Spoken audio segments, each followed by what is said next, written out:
Price lot. எல்லாருக்கும் சோத்திரம். பிரியமானவர்களே, இந்த ஜீசஸ் சைட்டு காலேட்டு வழியாக பார்க்குற என் சகோதர சகோதரிகளுக்காக சோத்திரம். கர்த்தருக்குள் சோத்திருக்கிறேன். பிரியமானவர்களே, இந்நாளிலே இயேசு நானே வழியும் சத்தியம் ஜீவனமாக இருக்கிறேன் என்று சொல்லுகிறதை நம்ம இந்நாளிலே தியானிக்கலாம். யார்கிட்ட சொல்கிறாரு அப்படின்னு நம்ம பார்ப்போமானால், அவருடைய சீஷரிடத்தில் பேசி கொண்டு வருகிறார். நானே வழியும் சத்தியம் ஜீவனமாக இருக்கிறேன், என்னை இல்லாமல் ஒருவனும் பிதாவினிடத்தில் வரான் என்று சொல்லுகிறார். அதை குறித்து தான் இந்த நாளிலே தியானிக்க போகிறோம். அதற்கு இயேசு, நானே வழியும் சத்தியமும் ஜீவனமாக இருக்கிறேன், என்னை இல்லாமல் ஒருவனும் பிதாவினிடத்தில் வரான். என்னை அறிந்தீர்களானால் என் பிதாவையும் அறிந்திருப்பீர்கள். இது முதல் நீங்கள் அவரை அறிந்தும் அவரை கண்டும் இருக்கிறீர்கள் என்றார். பிலிப்பு அவரை நோக்கி, ஆண்டவரே, பிதாவை எங்களுக்கு காண்பியும், இது எங்களுக்கு போதும் என்றான். அதற்கு இயேசு, பிலிப்புவே, இவ்வளோ காலம் நான் உங்களுடனே கூட இருந்தும் நீ என்னை அறியவில்லையா?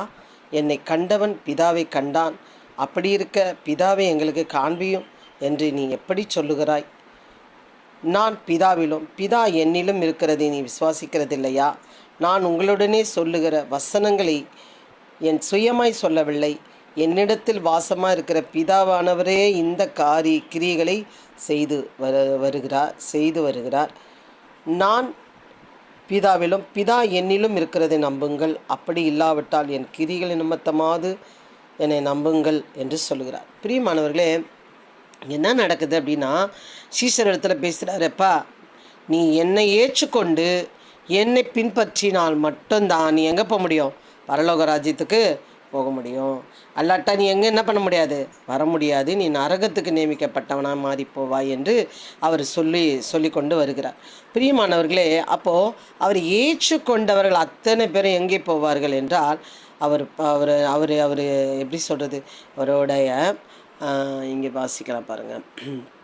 என் பிதாவின் வீட்டில் அநேக வாசங்கள் உண்டு, அப்படி இல்லாதிருந்தால் நான் உங்களுக்கு சொல்லியிருப்பேன். ஒரு ஸ்தலத்தை உங்களுக்காக ஆயத்தம் பண்ண போகிறேன். அநேக ஸ்தலங்கள் இருக்கிறது, அநேக வாசல்கள் உண்டு. அப்படி இல்லாதிருந்தால் நான் உங்களுக்கு சொல்லியிருப்பேன். நிறைய ஸ்தலம் இருக்குப்பா, அதில் ஒரு ஸ்தலத்தை உங்களுக்கு ஆயத்தம் பண்ண போகிறேன். அந்த ஸ்தலம் எது அப்படின்னு பார்த்தீங்கன்னா, அது பரலோக ராஜ்யத்தை குறித்து சொல்லுகிறார். உங்களுக்காக என்ன பண்ண போகிறேன்? பரலோக ராஜ்யத்தை தரப்போகிறேன். அதற்காகவே நான் என்ன பண்ண இறங்கி வந்திருக்கிறேன். அநேக ஜனங்கள் மரித்து நரகத்துக்கு நேராக போய் கொண்டிருக்கிறார்கள். அதை தடுக்கவே நான் என்ன பண்ணுறேன்? பிறந்தேன், வளர்ந்தேன், இப்போ மறிக்க போகிறேன் அப்படின்றது என்ன பண்ணுறாரு? சொல்லி கொண்டு வருகிறார். அப்போ அந்த சீஷரிடத்தில் என்ன சொல்கிறாரு? நீங்கள் நான் தான் வழி சத்தியம் ஜீவனை நம்பி வரும்பொழுது இந்த இடத்துக்கு நீங்கள் என்ன பண்ணுவீங்க? அநேக ஸ்தலத்தில் இருக்கிற ஒரு ஸ்தலத்துக்கு நீங்கள் என்ன பண்ணுவீங்க? வருவீங்க அப்படின்னு சொல்லி அந்த சீஷர் இடத்துல பேசுகிறார். அப்போ பாருங்கள், தோமா அவரை நோக்கி, ஆண்டவரே, நீர் போகிற இடத்தை அறியமே, வழியை நாங்கள் எப்படி அறிவோம் என்றார். அந்த வழி எங்கே? ஸ்தலம் இருக்குதுன்றீங்க, இடம் இருக்குதுன்றீங்க, நான் ஸ்தாபிக்க போகிறேன்றீங்க, நான் இருக்கிற இடத்துல நீ இங்கே இருப்பீங்கன்னு சொல்கிறீங்க. ஓகே, ஆனால் அது எங்கே? வழி எங்கே? அறியோமே, நீர் போகிற இடத்தை அறியமே, அந்த வழியை நாங்கள் எப்படி அறிவோம் என்றான். எங்கே இருக்குது அது? எனக்கு தெரில. அப்போ தான் சொல்கிறாரு, இப்போ நான் தான்ப்பா வழி, நான் தான்ப்பா சத்தியம், நான் தான்ப்பா உங்களுக்கு ஜீவன். நீ என்னை ஏற்றுக்கொள்ளும் பொழுது நீ அந்த வழிக்கு வந்துடுவ, அந்த வழியில் வருவ, வந்து இந்த ஸ்தலத்தில் இருப்ப என்று சொல்லுகிறார். பிரியமானவர்களே, நிறைய பேர் அது எப்படி வந்து ஒரே சாமின்றீங்க, அப்புறம் பிதா குமாரன் பசுத்த ஆவியானவர் சொல்கிறீங்க அப்படின்னு சொல்லி நிறைய பேர் குழம்பி போகிறார். பிரியமானவர்களே, நான் சொல்லுகிறேன், நான் சிம்பிளாக சொல்கிறேன் பாருங்களேன். இப்போது ஒரு நமக்குள்ளேயே பாருங்கள், ஆவி இருக்குது, அது மரித்தா போயிடும், அது எங்கே போதும் யாருக்கும் தெரியாது. ஆனால் சரீரம் இருக்குது, அது மண்ணுக்கு போயிடும்.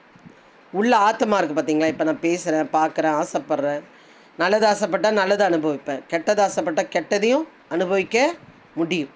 அப்போ அந்த ஆத்மா என்ன நினைக்கிறதோ சரீரம் செய்யும். ஆத்மா என்ன நினைக்கிறதோ சரீரம் செய்யும். ஆவி உதவி செய்கிறது. ஆவி என்ன பண்ணுது? இந்த சரீரத்தில் நிற்கும்படியாக, நடக்கும்படியாக, பார்க்கும்படியாக, இந்த ஆவி உள்ளே இருக்கிற வரைக்கும் சரீரம் என்ன பண்ணோம்? கிரியை செய்து கொண்டிருக்கோம், நடக்கும், பார்க்கும், பேசும், எல்லாம் பண்ணுறதுக்கு ஆவி உதவியாக இருக்கிறது. ஆனால் ஆத்துமா ஆசைப்பட்டதை அனுபவிக்கிறது எதுன்னு பார்த்தீங்கன்னா சரீரமாக இருக்கிறது. பிரியமானவர்களே, அதே மாதிரி தான் அவர் பிதா குமாரன் பரிசுத்த ஆவியானவராக இருக்கிறார். பிதாவாக அவர் இருந்தார், குமாரனாக பிறந்தார், பரிசுத்த ஆவியானவர்கள் இறந்த பிறகு நமக்கு தந்தார். பிரியமானவர்களே, எப்படி தந்தார் சிஸ்டர் நீங்கள் கேட்பீர்களானால், பாருங்கள், அவர் அவர் அவர் அவருக்குள்ளே நமக்குள்ளே எப்படி ஆவி ஆத்மா சரீரம் இருக்கிறதோ அதே போல் அவருக்குள்ளே பிதா குமாரன் பரிசுத்த ஆவியானவராக இருக்கிறார். அதில் குமாரனாக பிறக்கிறார். குமாரனாக பிறந்து வளர்ந்து அநேக ஜனங்களுக்கு நன்மை செய்கிறவரை சுற்றி திரிந்து சிலுவை மரணத்துக்கு பின்பு மரித்த பின்பு அவர் என்ன பண்ணுறார், 3ஆம் நாள் எடுத்துக்கொள்ளப்பட்ட பிறகு பரிசுத்த ஆவியானவராக என்ன பண்ணுறார், உலாவி வருகிறார். அந்த பரிசுத்த ஆவியானவர் மரித்த பின்பு வந்த பரிசுத்த ஆவியானவர் நமக்குள்ளேயும் என்ன பண்ணுறார், இருக்கிறார். அது அநேக பேருக்கு கிடைக்காது. அது யாருக்கு கிடைத்திருக்குதுன்னா, அவரை அறிந்தவர்கள், அவரை தெரிந்தவர்கள், அவரை ஏற்றுக்கொண்டவர்களுக்கு அந்த பரிசுத்த ஆவியானவர் உதவியாக இருக்கிறார். என்ன உதவிங்க செய்கிறாரு அப்படின்னு பார்த்தீங்கன்னா, நீங்கள் 1 யோவானில் 1ஆம் அதிகாரத்தில் வாசிச்சிங்கன்னா, உங்களுக்கு நீங்கள் பெற்ற அந்த அபிஷேகம் உங்களுக்கு சகலத்தையும் கற்றுக் கொடுக்கும், உங்களுக்கு ஒரு போதகர் தேவையில்லை அப்படின்ட்டு நம்ம அதில் வாசிக்கலாம். அதே போல் அவர் பரிசுத்த ஆவியானவரை நமக்குள்ளே வரும் பொழுது நமக்குள்ளே என்ன வருதுன்னா, இது தவறு, இது சரி, இது போகாத, அங்கே போ அப்படின்னு நமக்கு அவர் கற்றுக் கொடுக்கறதை நம்ம நல்லாவே என்ன பண்ணலாம், கவனிக்கலாம். பிரியமானவர்களே, நம்ம ஆவி எங்கே போகிறது, மரித்த எங்கே போகுதுன்னு தெரியாது. ஆனால் அவர் மரித்த பெண் அவரோட ஆவியை நமக்குள்ளே வைத்தார். பிரியமான முதல் சீஷருக்குள்ளே வைத்தார், பின்பு அநேக ஜனங்கள் சீஷர்கள் பெற்றார்கள், பின்பு அநேக நாடு முழுவதுமாக இந்த உலகம் முழுவதுமாக பரிசுத்த ஆவியானவர் ஆளுகை செய்கிறவராக இருக்கிறார். பிரியமானவர்களே, இப்போ பாருங்கள், அது அறியாத இந்த பிலிப்பு கேட்குறாரு. பிலிப்பு அவரை நோக்கி, ஆண்டவரே, பிதாவை எங்களுக்கு காண்பியும், அது எங்களுக்கு போதும் என்றான். இவ்வளோ கதை கேட்ட பிறகு சொல்கிறான், எங்களுக்கு பிதாவை எங்களுக்கு காண்பியும், அது எங்களுக்கு போதும் என்றான். அதற்கு இயேசு, பிலிப்பே, இவ்வளோ காலம் நான் உங்களுடனே இருந்தும் நீ என்னை அறியவில்லையா? என்னை கண்டவன் பிதாவை கண்டான். அப்படி இருக்க பிதாவை எங்களுக்கு காண்பியும் என்று நீ எப்படி சொல்லுகிறாய்? அப்போது பிதா குமாரன் பரிசுத்த ஆவியானவருக்குள்ளே நான் பிதாவும் குமாரனும் என்ன பண்ணுறாங்க, உள்ளே இருக்கிறாங்க. அதுக்குள்ளே பிதா இருக்கிறார் என்று சொல்லுகிறார். நான் பிதாவிலும் பிதா என்னிலும் இருக்கிறது நீ விசுவாசிக்கிறது இல்லையா? நான் உங்களுடனே சொல்லுகிற வசனங்களை என் சுயமாக சொல்லவில்லை, என்னிடத்தில் வாசமாக இருக்கிற பிதாவானவரே இந்த கிரியைகளை செய்து வருகிறார். எப்படி நம்ம ஆத்மா பார்க்குறத சரீரம் ஆசைப்படுகிறதோ அதே போல் அவர் ஜெபிக்கிறத பிதாவானவர் என்ன பண்ணுறாரு, உதவி செய்கிறவராக இருக்கிறார். பிதாவானவர் என்ன பண்ணுறாரு, உதவி செய்கிறவராக இருக்கிறார். நம்ம ஆத்மா ஆசைப்பட்ட உடனே சரீரம் அனுபவிக்கிறது.